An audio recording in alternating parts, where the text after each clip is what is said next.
shining tail, temple is the fire.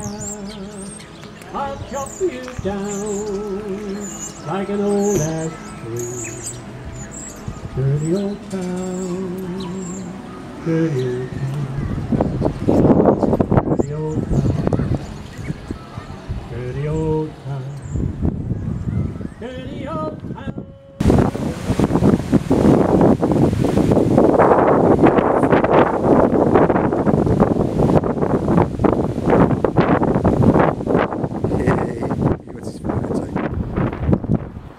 Yes, sir.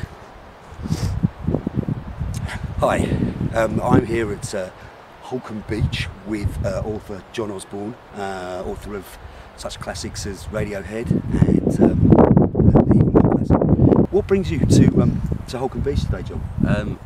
I was talking about Holcombe to you the other day because I'm writing a book about seasides, and you were telling me all about Holcombe. And I've heard about Holcombe a few times, but I've never been here.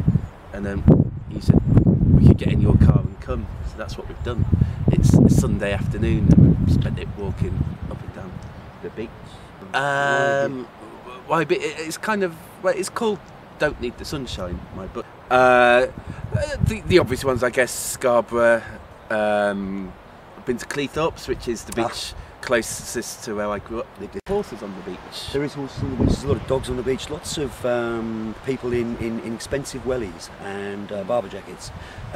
What I'd like to do, if it's okay with you, John, is maybe juxtapose this beach with the beach just a little bit further down at Wells next to the sea. Wells next to the sea. Excellent. Well, the breeze is picking up a little bit here. Should we get a shift on? I need a wee as well. And he needs a wee.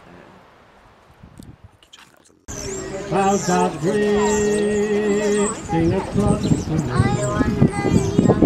Heads are crowding on the beach. So here we are, John Osborne, in the archetypal Norfolk dirty old town.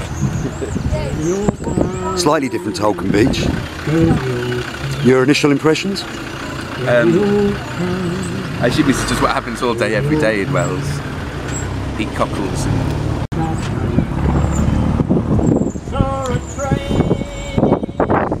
Again, it's not Yarmouth, is it? It isn't. It's not Yarmouth. It's Wells next to sea. It's Wells next to sea. It's definitely not Clacton. It's definitely not Skeggy. It's Wells next to sea.